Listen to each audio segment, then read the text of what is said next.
Good morning class 11th students. इससे पहले वाले वीडियो में हम लोगों ने प्रोटॉन और न्यूट्रॉन की डिस्कवरी के बारे में स्टडी किया है पूरी तरह से। अब इसमें देखिए दो न्यूक्लियर मॉडल गिवन हैं जिनकी तरफ थोड़ा हम लोग बढ़ना चाहेंगे। ये कुछ चीज़ें ऐसी हैं कि जो आप लोग 9th क्लास में पहले से ही जानते हो, कुछ भी इसमें नया नहीं है। तो अर्लियर मॉडल ऑफ एटम्स की तरफ हम बढ़ना चाहेंगे, जिसमें थॉमसन्स मॉडल है और रदरफोर्ड मॉडल है। दो मॉडल हम लोगों के सामने हैं।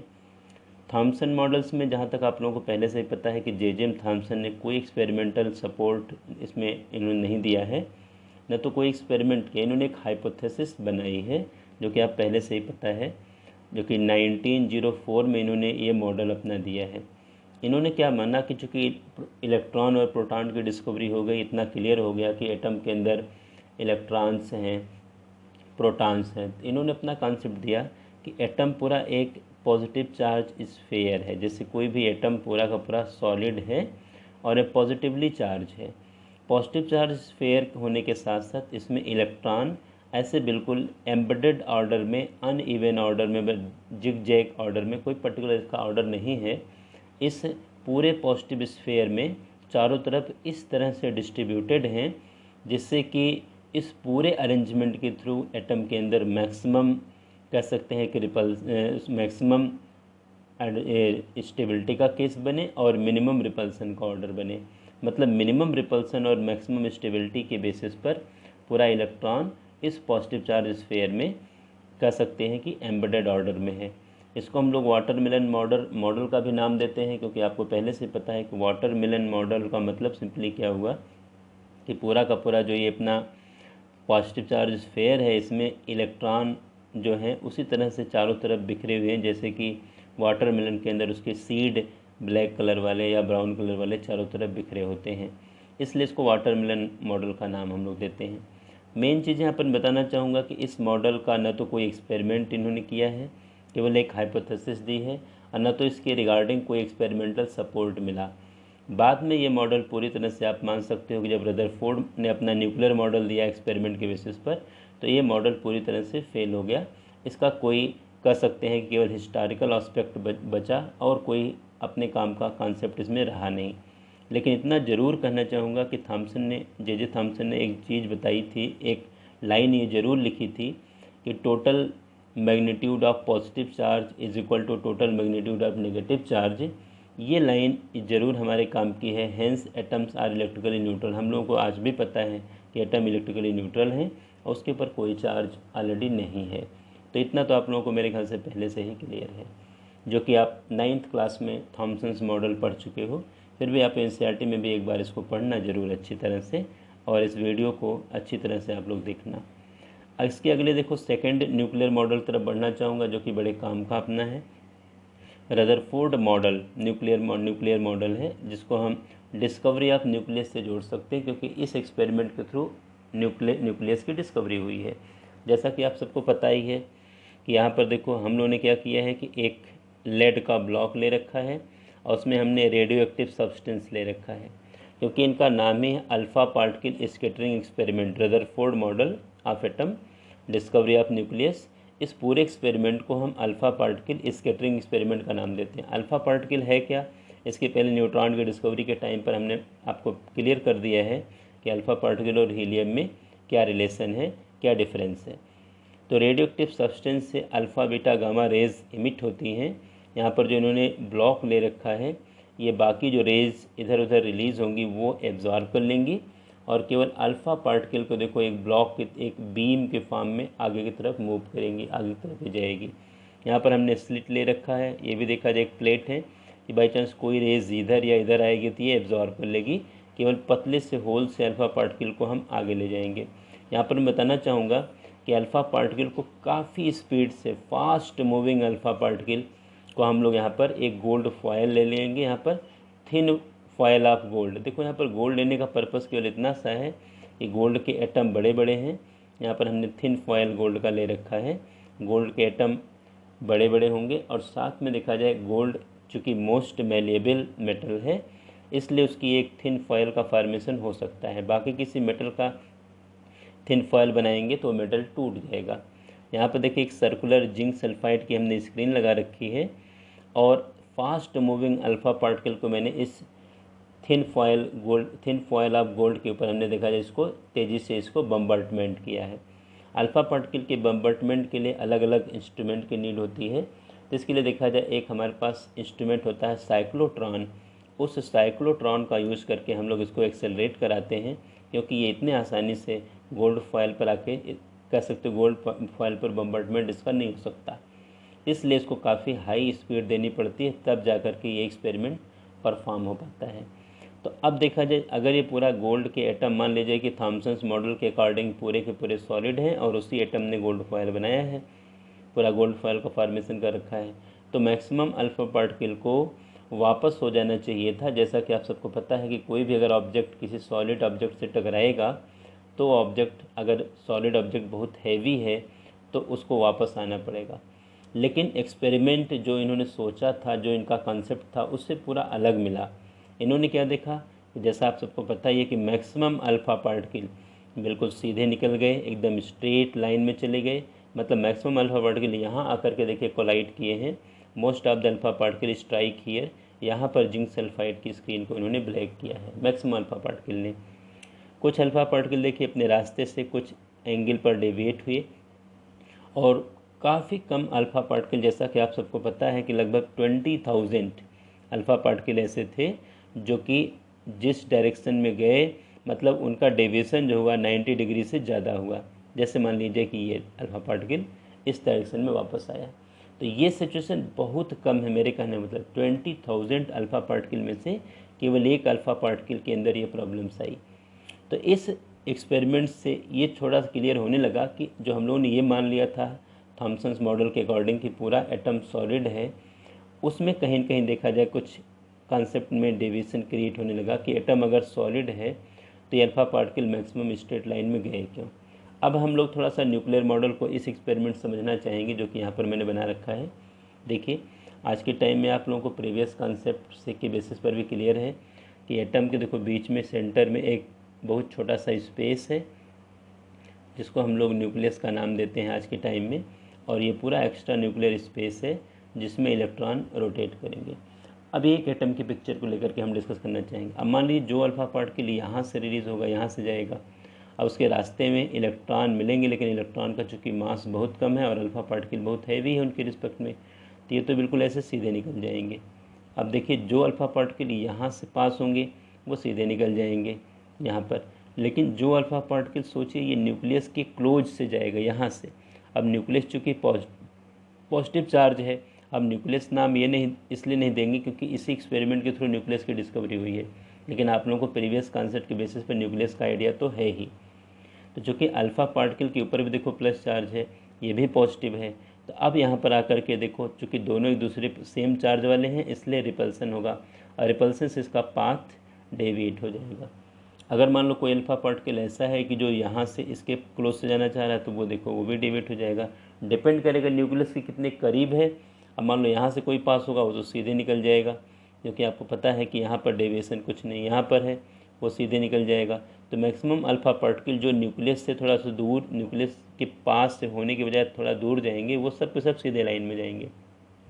लेकिन अगर कोई अल्फ़ा पार्टिकल ऐसा है कि जो एकदम मान लीजिए कि न्यूक्लियस के बीच से या न्यूक्लियस के एकदम क्लोज से होकर जाना चाह रहा है, तो चूँकि अब ये न्यूक्लियस काफ़ी छोटा सा प्लेस है, स्मॉल है, डेंस है, हैवी है, पॉजिटिवली चार्ज है, तो ये तो एकदम फिक्स रहेगा। लेकिन अल्फ़ा पार्टिकल का डेविएशन देखा जाए ऐसे काफ़ी ज़्यादा, कह सकते हैं कि मोर देन 90 डिग्री पर ये कर देगा, और ऐसा भी हो सकता है कि 180 डिग्री पर भी अल्फ़ा पार्टिकल को डेविएट होना पड़े।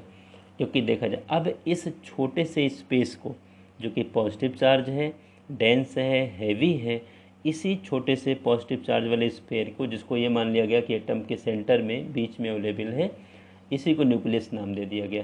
तो इस अल्फ़ा पार्टिकल स्कैटरिंग एक्सपेरिमेंट के थ्रू रदरफोर्ड ने न्यूक्लियस की डिस्कवरी की है, और इसी के बेसिस पर इन्होंने अपना न्यूक्लियर मॉडल भी दिया है, जो कि हम लोग आगे कहीं उसको डिस्कस कर सकते हैं जहाँ हमें उसकी ज़रूरत पड़ेगी।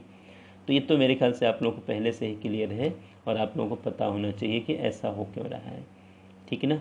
एक चीज़ ज़रूर समझाना चाहूँगा मैं कि जो अगर हम थोड़ा कंपेयर करें साइज़ का, तो न्यूक्लियस इतना छोटा है, पहली बात तो एटम ही काफ़ी छोटा है कि जिसको हम लोग देख नहीं सकते, लेकिन न्यूक्लियस की बात अगर हम लोग करें तो न्यूक्लियस तो इतना स्मॉल है कि वो एटम से भी काफ़ी छोटा, मतलब एक एटम का 1,00,000 टाइम्स स्मॉलर वॉल्यूम जो है अपने न्यूक्लियस का है।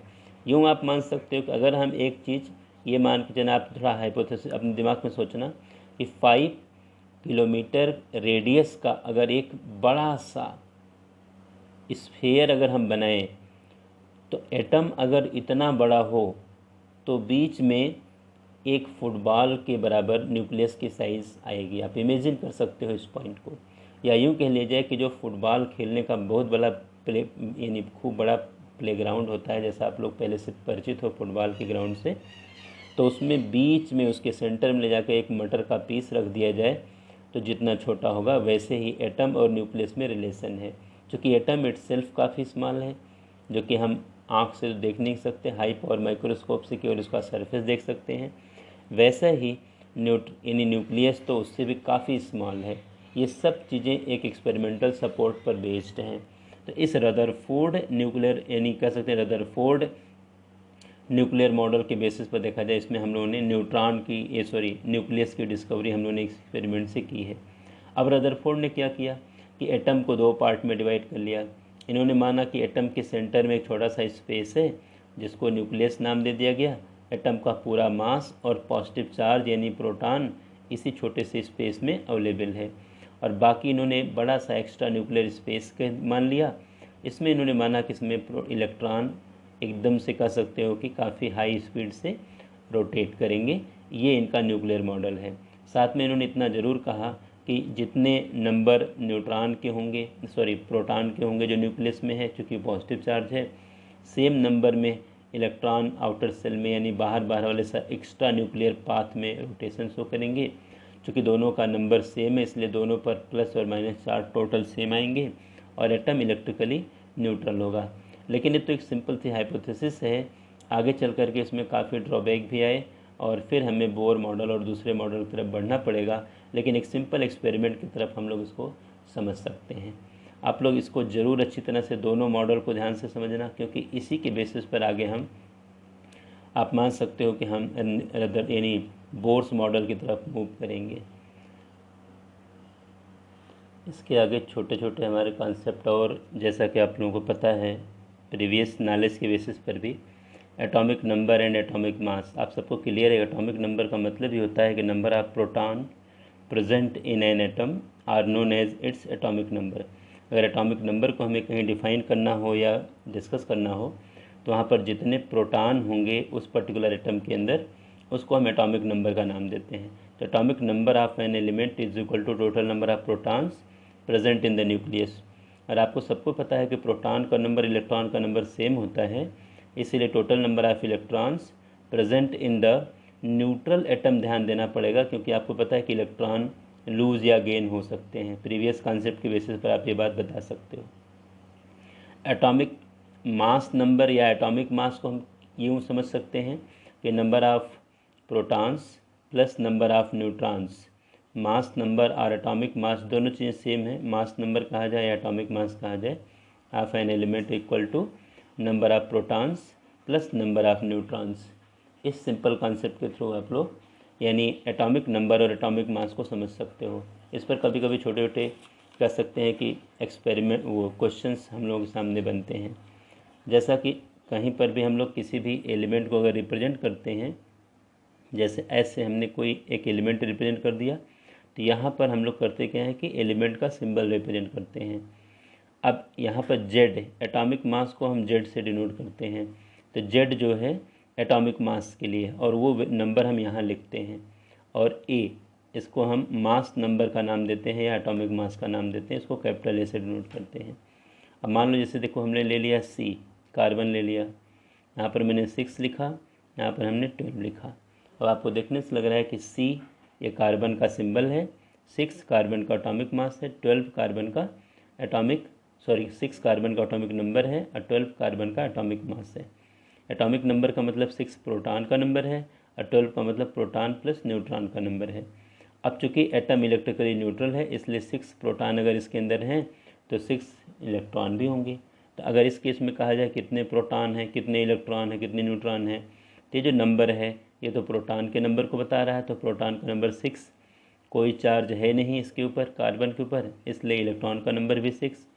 न्यूट्रॉन का नंबर निकालने के लिए हम लोग हमेशा एटॉमिक मास में से या मास नंबर में से एटॉमिक नंबर माइनस कर देते हैं। तो 12 में से 6 माइनस कर दो तो 6 आ जाएगा। तो हमारे कहने का मतलब ये। लेकिन अगर कहीं पर जैसे मान लो अगर हमने Ca ले लिया कैल्शियम, मान लो यहाँ पर मैंने 20 ले लिया और यहाँ पर मैंने 40 ले लिया, लेकिन इसके ऊपर मैंने 2+ चार्ज जैसे लगा दिया और आपसे मैंने कहा कि इसमें कितने इलेक्ट्रॉन हैं, कितने प्रोटॉन है, कितने न्यूट्रॉन हैं। तो कैल्शियम को देखने से ही लग रहा है कि 20 तो इसमें प्रोटॉन है, लेकिन 2 यूनिट प्लस चार्ज शो कर रहा है कि 2 इलेक्ट्रॉन इसका रिलीज़ हो चुका है। तो अब 20 में से ये 2 माइनस कर दो तो 18 इलेक्ट्रॉन का नंबर आ जाएगा। अब न्यूट्रॉन के लिए 40 में से 20 माइनस कर दो तो 20 इसमें न्यूट्रॉन का नंबर आ जाएगा। सेम कंडीशन ले सकते हैं, कहीं पर अगर माइनस चार्ज होगा, अगर किसी आयन पर हम लोग देंगे तो वो प्रोटॉन के नंबर में वो नंबर प्लस हो जाएगा तो इलेक्ट्रॉन का नंबर मिलेगा। अगर प्लस चार्ज रहेगा तो वो उतनी वैल्यू प्रोटॉन के में से माइनस होगी तो इलेक्ट्रॉन का नंबर अपने को मिलेगा। इसके आगे छोटे छोटे कॉन्सेप्ट देखा जाए हम लोग यहाँ पर और लेते हैं। जैसा कि आपको पहले से ही पता है कि आइसोटोप, आइसोबार, आइसोटोन और आइसो इलेक्ट्रॉनिक्स। आइसोटोप्स का मतलब देखा जाए एटम्स ऑफ सेम एलिमेंट, ये जरूर हमेशा ध्यान में रखना, having same atomic number but different mass number are called isotope. जैसा कि देखा जाए आप लोगों को पता है हाइड्रोजन का देखा जाए एक आइसोटोप ये है प्रोटियम, दूसरा आइसोटोप है ड्यूटेरियम, तीसरा आइसोटोप है ट्राइटियम। तो अब इसमें देखा जाए H11 atomic number atomic mass 11 है, H12 atomic number 1 atomic mass 2, H13 atomic number 1 atomic mass 3। तो आपको क्या दिख रहा है कि यहाँ पर एटॉमिक नंबर हर जगह सेम है लेकिन एटॉमिक मास में डिफरेंस है। तो इनको हम यानी एक ही सेम एलिमेंट के एटम होते हैं, इसका ध्यान रखना पड़ेगा हमेशा कि जिनमें एटॉमिक नंबर तो इनका सेम आता है लेकिन मास नंबर अलग अलग आता है। काफ़ी एग्जाम्पल हम ले सकते हैं इसमें देखा जाए, हम कार्बन को भी ले सकते हैं 6, 12, कार्बन 6, 14, नाइट्रोजन को भी लिया जा सकता है 7, 14, 7, 15, ऑक्सीजन को भी ले सकते हैं 8, 16। यानी ये सब जो पेयर हमारे सामने आ रहे हैं ये देखा जाए आइसोटोप के हैं। और 8, 18 ये तमाम एग्जाम्पल ले सकते हैं, सब एक ही एलिमेंट के एटम हैं, एटॉमिक नंबर सेम है लेकिन एटॉमिक मास में डिफरेंस है। तो आपको इसको थोड़ा डेफिनेशन और 2-4 एग्जाम्पल ज़रूर इसमें पता होना चाहिए, अगर कहीं आपके सामने इसकी ज़रूरत पड़े तो आप इसको दे सकते हो। इसके आगे देखिए आइसोबार की तरफ बढ़ना चाहूँगा। एटम्स ऑफ डिफरेंट एलिमेंट्स, यहाँ ध्यान देना कि जो भी एटम्स रहेंगे अलग अलग डिफरेंट एलिमेंट्स के होंगे, having different atomic number but same mass number are called isobar. अब इसमें देखा जाए एक एग्जांपल हम ले सकते हैं हाइड्रोजन का जो ये वाला पार्ट है H13 और साथ में हीलियम को ले सकते हैं 2, 3। अब आपको हाइड्रोजन का एटम है या हीलियम का एटम है, इसका एटॉमिक नंबर 1, इसका एटॉमिक नंबर 2, इसका एटॉमिक मास 3, इसका भी 3। तो जो पूरा पेयर है ये देखा जाए अपना आइसोबार का है।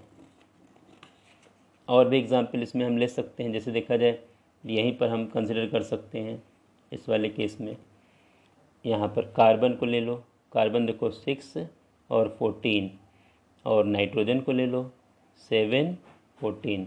अब ये दोनों पेयर आपके सामने जो दोनों दिख रहे हैं एटॉमिक नंबर अलग अलग है, एटॉमिक मास सेम है। सबसे अच्छा एग्जांपल देखा जाए हमारा इसमें आर्गन का आता है 18, 40, और पोटेशियम को भी ले सकते हैं 19, 40, कैल्शियम 20, 40। तो ये देखो तीनों जो एटम है argon, potassium, calcium, atomic number सबका 18, 19, 20 अलग अलग है लेकिन एटॉमिक मास सेम है। तो ऐसे पेयर के लिए या ऐसे ग्रुप के लिए हम आइसोबार वर्ड यूज़ करते हैं। लेकिन हमेशा देखा जाए एटम्स ऑफ डिफरेंट एलिमेंट्स, ये आपके दिमाग में रहना ही चाहिए कि अलग अलग एलिमेंट्स के एटम्स हैं। इसके आगे फिर बढ़ना चाहूँगा मैं अब आइसोटोन की तरफ। Atoms of different elements which contain the same number of neutron are called isotone, मतलब जिनमें न्यूट्रॉन का नंबर सेम है उनको हम आइसोटोन्स का नाम देंगे। जैसे कार्बन देखो 6, 14, नाइट्रोजन 7, 15, ऑक्सीजन 8, 16, अगर आप इसमें सब में यानी 14 में से 6 माइनस करोगे तो 8 आएगा, 15 में से 7 माइनस करोगे तो भी 8 आएगा, और 16 में से 8 माइनस करोगे तो भी 8 आएगा। मतलब ये जो आपके सामने तीनों जो एग्जाम्पल दिए गए हैं इसमें न्यूट्रॉन का नंबर 8 है। तो आपको ये ध्यान में रखना चाहिए कि ऐसे पेयर 2, 3, 4 जो हमने एग्जाम्पल ये ले रखे हैं जिनमें इलेक्ट्रॉन का, ये भी डिफरेंट एलिमेंट्स के ही एटम्स हैं जिनमें न्यूट्रॉन का नंबर सेम है, ऐसे केस में हम इनको आइसोटोन का नाम देंगे। और एक सबसे लास्ट पॉइंट की तरफ बढ़ना चाहूँगा मैं, आइसो इलेक्ट्रॉनिक्स की तरफ बढ़ना चाहूँगा। तो देखो नाम से क्लियर, द स्पीसीज, ये एटम या आयन कुछ भी हो सकता है, containing the same number of electrons are called isoelectronic species, या आइसो इलेक्ट्रॉनिक्स का नाम देते हैं। जैसे O minus minus, F minus, अब O माइनस माइनस ऑक्सीजन में 8 इलेक्ट्रॉन है, 2 माइनस लगा दिया तो 10 इलेक्ट्रॉन हो गए। F में फ्लोरीन में 9 है, माइनस लगा देने से 1 इलेक्ट्रॉन और आ गया तो 10 हो गए। Na में 11 है, एक इलेक्ट्रॉन आपने यानी इसका रिमूव कर दिया तो भी 10 हो गए। मैग्नीशियम में 12 इलेक्ट्रॉन है, 2 आपने हटा दिया तो 10 आ गए। एल्युमिनियम में 13 है तो आपने इसमें 3 इलेक्ट्रॉन हटा दिया तो 10 आ गए। और नियान में पहले से ही 10 इलेक्ट्रॉन है। तो ये जो पूरा हमारे सामने पहला जो एक पेयर आपके सामने इतने ग्रुप में मैंने एग्जांपल दिए हैं, इसमें ही नियॉन तो न्यूट्रल है लेकिन बाकी सब पॉजिटिव या नेगेटिव आयंस हैं, सब में 10 इलेक्ट्रॉन है, इसलिए पूरा का पूरा आइसो इलेक्ट्रॉनिक स्पीसीज़ में कंसिडर हो जाएंगे। ऐसे S माइनस माइनस, सल्फ़र में 16 इलेक्ट्रॉन है, 2 माइनस और आ गए, 18 हो गए। Cl माइनस, आर्गन में 18 पहले से ही हैं।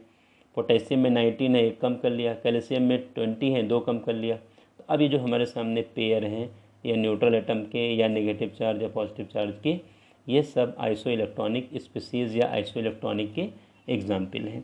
इस वीडियो में इतना सा ही डिस्कशन होगा। इसके अगले वाले वीडियो में अब हम लोग अपने केमिस्ट्री के सेकंड चैप्टर के मेन पार्ट की तरफ मूव करेंगे, जहाँ पर हम लोग बोर्स मॉडल के डेवलपमेंट की तरफ मूव करेंगे, लेकिन उससे रिलेटेड कुछ बेसिक चीज़ों को पहले डिस्कस करना है। Thank you.